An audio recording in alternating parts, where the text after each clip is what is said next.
오심을 인정하고 울어버린 축구 심판이 있다? 어머, 이게 정말 심판들이 최악으로 생각하는 경우예요. 그러니까 그쵸? 자기가 알아, 오심을 하거나 잘못 판단했어. 뭐 이제 그럴 때 어떻게 하냐면 이대로 그냥 경기가 끝나라. 축구 경기 하다 보면 뭐 오심은 비일비재할 수 있는데 네. 오심을 인정하고 울어버린 축구 심판이 있다? 울어버린 축구 심판이 있다. 아니 그게 나왔다며요. 심지어 유럽 빅리그인 세리에 A에서 나왔습니다. 그러니까 뭐 얼마 전에 사실 해프닝이 아프리카 네이션스컵에서 네. 미리 불어서 85분에 불고 네네. 잘못 89분에 불고 그것도 한번 난리가 났는데 네. 이번에 이탈리아 쪽에서는 오심을 결정적이 나왔고 네. 오심? 하여튼 잘못된 판단이었죠. 네, 잘못된 판단이 나오면서 그렇죠. 엄밀하게 하면 잘못된 판단 그리고 네. 그거에 따라서 인정을 하고 네. 울어버린. 네. 이게 지난 세리에 22라운드에서 AC 밀란과 스페지아가 만났습니다. 그리고 이 45분에 레앙이 먼저 선제골을 넣었고 네. 그리고 64분에 스페지아가 동점골을 만들었어요. 자, 1대1 상황. 네. 추가 시간 딱 들어갔어요. 네. 긴박해. 네. 네. 그리고 당연히 AC 밀란이 훨씬 더 빅클럽이니까 그렇죠. 계속해서 공격을 밀어붙였죠. 그래서 추가 시간 5분 주어졌고 네. 91분 35초 네. AC 밀란이 막 공격을 하고 있었어요. 네. 그리고 저때 이제 딱 이 장면이 레비치가 슈팅을 하는 장면입니다. 레비치가. 네. 그래서 이제 저 슈팅이 결정적인 찬스가 될 수도 있으니까 네. 저 스페지아의 선수가 뒤에서 태클을 하고 있죠. 발을 쭉 집어넣었어요. 네. 그래서 저게 이제 레비치가 걸려서 넘어졌습니다. 아하. 근데 그 공이 이 왼쪽 페널티 에어리어 좀 왼쪽에 지금 들어가고 있는 메시아스. 저게? 우리가 얘기하는 굉장히 인간 승리의 그렇죠. 인간 승리의 아이콘이죠. 저 메시아스에게 볼이 이렇게 흘렀습니다. 메시아스에게. 메시아스가 1대1 찬스가 된 거죠. 딱 그렇죠. 봐도 지금 1대1 찬스잖아요. 그렇죠. 완전히 열려 있어요. 그래서 메시아스가 득점을 했습니다. 바로 때려가지고 약간 감차가 돼가지고 그대로 꽂혔어요. 그렇습니다. 그러면 이게 그대로 됐다면 정말 추가 시간 92분에 극적으로 밀란이 2대1로 이길 수 있는 그런 상황이 됐던 거죠. 그런데 저 뒤에 달려오는 심판이 보이시죠? 네. 저 심판이 저 레비치가 반칙을 당하는 순간 그러니까 수비가 발을 넣는 순간 네. 휘스를 불었습니다. 그러니까 일단 이 반칙은 명백했습니다. 네, 반칙은 명백한 거죠. 볼을 건드리지 못하고 레비치의 발을 컨택을 했어요. 그러니까 반칙은 맞아요. 네. 그런데 이 AC 밀란 입장에서는 볼이 흘러서 메시아스에게 결정적인 찬스가 됐으니까 당연히 어드밴테이지가 주어져야 되는 상황으로 이제 인지를 하고 있었겠죠. 네. 그런데 심판은 저 레비치가 반칙을 당하는 순간 바로 휘스를 불어버렸어요. 그래서 메시아스의 득점이 인정이 되지 않고 AC 밀란의 프리킥이 선언되었습니다. 자, 오케이. 자, 여기서 이제 하나 설명해 드릴게요. 네. 저 상황에서의 가장 좋은 거는 심판이 했을 거는 뭐냐면 기다렸어야 되죠. 그렇죠. 네, 기다려서 이 볼이 밀란 쪽에게 반에 결정적으로 연결되는 우리가 소위 얘기하는 어드밴테이지 상황이 벌어지는지 아닌지를 보고 불었어도 돼요. 그렇죠. 근데 너무 빨리 불었어요. 일단 여기서 결정을 잘못한 거고 두 번째 이렇게 물어보실 수도 있잖아요. 아니 근데 불었는데 딱 되는 순간 바로 확 불어버렸는데 결국 볼이 바로 흘렀고 이게 뭐 거쳐서 흐른 게 아니거든요. 볼이 바로 갖고 바로 다이렉트로 때렸단 말이에요. 그렇죠. 그냥 인정해도 되는 거 아니냐. 아닙니다. 그렇습니다. 네. 심판이 주심이 휘스를 부는 순간 경기는 중지되는 거예요. 그렇죠. 아웃 오브 플레이라고 하는데 경기는 거기서 그냥 중지예요. 왜냐하면 불었기 때문에 만약에 수비수들에게 영향을 미치잖아요. 맞아요. 파울이네? 이렇게 했다는 거죠. 그러니까 부는 순간 그 경기는 중지되는 거예요. 그러니 여기서 불었기 때문에 이제 그 다음의 상황은 없던 플레이가 되는 거죠. 맞습니다. 그러니 밀란은 뭐예요? 그래서 거죠. 딱 메시아스의 득점이 나오자마자 선수들이 이 심판이 부른 휘슬 소리를 들었잖아요. 그래서 좋아하질 않고 심판에게 막 달려갔습니다. AC 밀란 선수들이. 이 장면이죠. 그래서 레비치가 반칙을 당했는데 심판한테 가서 왜 이걸 반칙을 부느냐 하면서 막 소리를 막 치고 모든 선수들이 달려가서 소리를 쳤죠. 그런데 이 장면이 91분 35초에 지금 나왔잖아요. 네. 그런데 이 항의가 있었고 뭐 프리킥 찬스가 있었고 막 이렇게 하면서 94분쯤에 이제 뭐 프리킥도 차고 막 이렇게 됐어요. 다시 인플레이 상황이 됐어요. 그런데 95분에 AC 밀란이 너무 공격적으로 올라오다 보니까 1분밖에 안 남았으니까 막 올라왔어요. 그러다 보니까 스페지아에게 기회가 나오면서 스페지아가 역전골을 넣었습니다. 어머, 이게 정말 심판들이 최악으로 생각하는 경우예요. 그러니까 그렇죠. 자기가 알아, 오심을 하거나 잘못 판단했어. 그럴 수도 있잖아, 사람이니까. 네. 뭐 이제 그럴 때도 어떻게 하냐면 이대로 그냥 경기가 끝나라. 그렇겠죠. 그러니까 그냥 만약에 내가 만약에 이 팀에게 잘못 오심을 했는데 이 팀이 뒤집어져가지고 지잖아. 훨씬 더 인간적으로도 그렇고 여러 가지로도 그렇고 훨씬 더 무너질 수밖에 없기 때문에 안 된다 그런 게 있거든요. 그렇죠. 근데 결과적으로는 1분 만에 그 잘못된 판정으로 1분 만에 결과가 바뀐 거죠. 아예. 그렇죠. 그러면서 이 경기가 끝나자마자 이제 이탈리아 심판협회에서 그리고 이 경기를 담당했던 세라 심판 이름이거든요. 세라 심판이 사과했습니다. 밀란에게.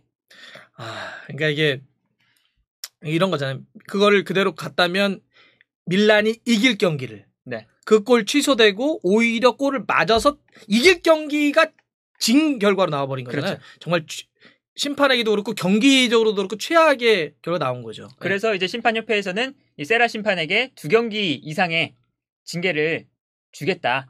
이렇게 이제 이 사과문에서 이야기를 했었고요. 그리고 인정하는 거군요. 그렇죠. 이건 인정. 그리고 이 세라 심판도 끝나고 이 라커룸으로 들어가면서 울었대요. 그러니까 지금 저기 나오네요. 울면서 이 밀란 선수들과 스태프들에게 미안하다. 이 패배의 책임, 너네 패배의 책임은 나한테도 있다. 그래서 너네 패배하게 만든 게 너무 미안하다. 그래서 울었대요. 이 젊은 심판이거든요. 세리아에서 딱 봐도 젊어 보이잖아요. 저 젊은 이제 심판이 이제 자신의 실수에 너무 이제 실망을 한 거죠. 자기 스스로. 그런 거 있대요. 심판들도. 자기가 하면 무너져 내린대요. 그러다 보니까 이 AC 밀란이 오히려 질라탄을 비롯해서 몇몇 선수들이 가서 괜찮다. 너무 우니까. 너무 우니까. 저 말인가. 선즈 필승이다. 딘친보단 낫네요. 자기가 잘못을 인정을 하고 그렇죠. 빠른 인정, 빠른 사과. 그렇죠. 한 거 아니에요. 근데 잉글랜드에도 안 하는 애들 많잖아. 근데 이게 또 사실은 이게 플레이를 중단시키는 건 심판의 재량이고 어드밴테이지를 주는 것도 심판의 재량이잖아요. 그렇죠. 그건 그렇죠. 그러다 보니까 이게 규칙상 잘못된 건 또 아니니까. 맞아요. 그건 맞아요. 그러니까 반칙이 일어나서 불었잖아요. 근데 그거를 예를 들어서 규칙서를 따져서 이거를 뭐 5초 뒤에 불었어야 된다. 그런 건 없어요. 그렇죠. 맞아요. 그러니까 규정집을 이렇게 펼쳐서 보면 문제는 없는데 이거를 왜 경기 운영적 측면에 있어서는 잘못한 거죠. 그렇죠. 규정상은 잘못한 게 아닌데 운영을 우리가 얘기하는 이제 좀 이럴 때는 유두리도 좀 발휘하고 그렇죠.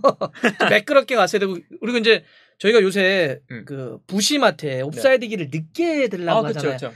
같은 맥락이에요. 맞습니다. 빨리 들면 다음 상황이나 이런 게 통해서 아닐 수도 있는 장면을 성급하게 하다가 망친다는 것 때문에 그래서 이렇게 옵사이드도 쭉 다음 상황까지 지켜본 다음에 늦게 들라는 거거든요. 이것도 마찬가지예요. 주심도 딱 상황 봤을 때 그 장면은 반칙이야. 그러면 반칙이라고 생각하고 있고 볼이 어떻게 흘렀는지 좀 봤다가 차분히 불어도 되는데 딱 나니까 픽 불어버리는 거야. 맞아요.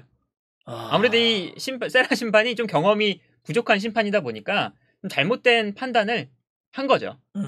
그러면서 이런 이 AC 밀란이 굉장히 좀 심판의 이 한 번의 잘못된 실수 때문에 마지막에 이 승점 3점을 잃어버리는 이런 결과가 되었었는데 이 세리아에서 사실은 이런 이 사례가 시즌 초반에 한 번 더 있었습니다. 이 8라운드 유벤투스와 로마의 경기에서 이 타미가 1대1 상황이 됐었거든요. 이게 유벤투스가 먼저 선제골을 넣고 첼시에 뛰었던 그 타미입니다. 네, 그 타미가 그 이후에 1대1 상황을 맞이했어요. 이 동점골을 넣을 수 있는 상황. 그런데 다닐루가 막 저기서 달려와서 태클을 했습니다. 그래서 타미가 반칙을 얻는 상황이었죠. 그런데 이 심판이 불까 말까 이러고 있었는데 그게 흘러서 미키타리안한테 갔어요. 그래서 미키타리안이 골키퍼를 제쳤습니다. 근데 이제 골키퍼가 태클을 하면서 미키타리안이 이렇게 넘어졌어요. 넘어지면서 이게 볼이 막 우당탕탕 하면서 미키타리안 손에도 맞고 하면서 다시 타미한테 흘러서 타미가 넣습니다. 근데 심판이 나중에 이 휘슬을 분 다음에 페널티킥이다. 다닐루의 반칙이 먼저였다. 이렇게 해버린 거죠. 그리고 이 심판협회에서도 그때는 심판협회에서 인정을 안 했습니다. 이 미키타리안 팔에 맞지 않았느냐. 이 미키타리안이 넘어지면서 팔에 맞았다. 근데 이제 로마 입장에서는 아니 규정이 바뀌어서 공격수가 의도가 없으면 그렇지. 그 핸드볼이 아닌 건데 왜 그거를 불면 안 되는 거 아니었냐. 이러면서 이제 그때 논란이 일었었고 그때 심지어 로마가 페널티킥을 실축했어요. 그러면서 유벤투스가 승리를 가져가면서 그때도 이제 이게 이 심판의 휘슬이 언제 불어져야 되느냐. 너무 빨리 분 게 아니냐. 휘슬을 부는 타이밍에 대한 문제. 그렇죠. 그것에 대한 논란이 엄청나게 크게 있었는데 이 시즌이 계속 진행되면서 22라운드에도 동일한 사건이 벌어진 거죠. 휘슬의 타이밍 문제 때문에 그렇죠. 이제 벌어졌다. 네. 그래서 이것 때문에 이제 문제는 결과적으로 뭐 이렇게 순위가 문제가 생겨버리니까. 그렇죠. 일단 인터밀란과 AC밀란이 승점 2점 차이로 순위 경쟁을 굉장히 다급하게 하고 있던 그런 상황이었거든요. 그런데 인터밀란이 아직 한 경기를 덜 치렀습니다. 그러면서 AC밀란이 한 경기를 이겼으면 만약에 51점이 되면서 한 계단 위로 올라가는 거였죠. 그런데 패배를 하면서 48점에 머물렀고 나폴리 같은 경우는 43점이었거든요. 네. 그런데 밀란이 이제 패배를 하니까 46점이 되면서 오히려 AC밀란이 나폴리에게 쫓기는 그런 상황이 되어버렸습니다.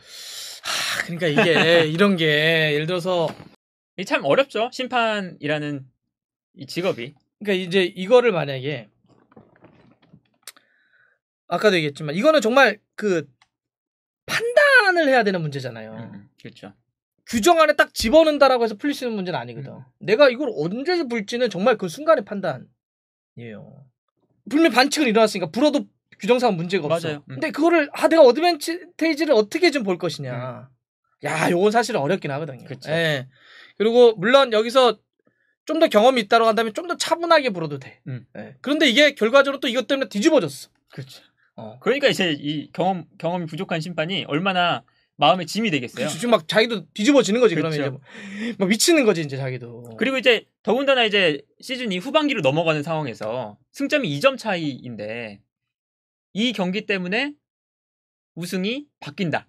이렇게 생각하면 아예 이번 시즌을 바꾼 심판이 될 수도 있는 거잖아요. 이번에 어떤 그 시즌의 설계자. 그렇죠. 그렇기 때문에 이 심판이 굉장히 좀 마음에 짐을 진 것 같은 그런 상황이 벌어졌습니다. 그러니까 평생 트라우마가 그렇죠. 될 수도 있다 이런 얘기를 하는데 그래서 이제 많은 분들이 이럴 거면 전부 다 그냥 AI 같은 VAR 이런 걸 전부 다 해버려라 그냥. 근데 또 그렇게 하기에는 또 이게 또 쉽지가 않죠. 그렇죠. 또 심판의 주관이 좀 들어가야 되는 판정이 있잖아요. 때에 따라서. 참 쉽지 않아요. 예. 근데 이제 대체할 수 있는 거라면 이제 기계로 하는 게 저는 굉장히 좋더라고요. VAR 이제 하고 이제 그 오프사이드 판정을 이제 아예 기계로 하잖아요. 그러니까 아예 오심이 안 나오니까 훨씬 깔끔하다라는 생각이 들긴 해요. 그러니까 이제 그게 공정 이런 거겠죠? 그렇죠. 요즘 하드로 하면 그냥 모든 걸 다 그냥 그렇게 해버려. 기술이 발전하면 그렇게 될 수는 있겠죠. 그렇죠. 그러니까 예를 들면서 저도 그런 생각을 해요. 뭐 처음에 이제 하면 뭐 우려들 이런 게 될 거예요. 이런 걸 하면 뭐 야 그러면 근데 경기 너무 자주 끊기지 않겠어? 그러니까 모든 걸 AI나 뭐 이런 게 하면 끊기지 않겠어? 그 다음에 야 그런 그 순간순간에 인간적 어떤 판단을 해야 되는 문제까지 어떻게 걔네들이 하니 다 됩니다. 그쵸. 더 발전하면 과학과 기술이 발전. 예를 들면 VAR도 처음에 도입할 때 똑같은 얘기를 했거든요. 그거 그 경기 끊기는 거 누가 어떻게 할 거야? 그거 팀마다 다 저 화면을 다 보고 판정하지. 근데 되니까 또 되잖아요. 맞아요. 물론 그 시점이 언제 올지 잘 모르겠어. 그리고 이거는 이렇게 굉장히 계속된 논쟁이 될 수도 있죠. 그래도 사람이 들어와서 어느 정도는 해야 된다. 거기서 보조를 받는 개념으로 가야지 완전히 기계가 대체한다? 이게 가능할까? 뭐 이렇게 얘기도 할 수는 있겠지만 근데 한편으로는 인간이기 때문에 어쩔 수 없잖아요. 그래서 예전에 뭐라고 했냐면 오심도 경기의 일부분이다 라고 했지만 요즘 그런 거잖아요. 오심은 그냥 오심이야. 그쵸. 저도 처음에 축구에 들어왔을 때는 그 얘기도 표현도 썼고 또 그렇게 생각을 했어요. 그래 오심도 경기의 일부분이야. 예전에 그런 표현을 많이 썼어요. 왜냐하면 VAR이나 과학기술의 진보가 없을 때는 사람 말고는 할 수가 없고 사람이니까 실수하고 이런 건데 근데 지금은 그렇게 얘기하기에는 중계기술이 발전하고 카메라가 엄청 많으니까 다 잡아내. 맞아. 그러면 팬들은 모니터로 다 지켜보고 있는데 주심만 다른 판정을 하고 있으면 그거는 축구 경기의 그 권위라고 할까? 정의, 공정 이런 게 다 어긋나는 거야. 야, 저건 100% 파울인데 왜 주심만 저래? 그러면 결국은 축구라고 하는 스포츠의 신뢰가 깨지기 때문에 어쩔 수 없이 저는 이 대세는 이 기계나 그런 힘을 좀 과학기술의 발전에 그렇죠. 힘을 좀 들어올 수밖에 없을 것 같아요. 네. 그래서 세라 심판에 자기가 또 뉘우치고 선수들도 용서했다고 하니 다음에 또 좋은 심판이 되길 바라봅니다. 마지막에 너무 훈훈하게 위아더 월드로 끝내는 거 아닙니까? 밀란 팬들만 속 터지는 거죠, 뭐 이건.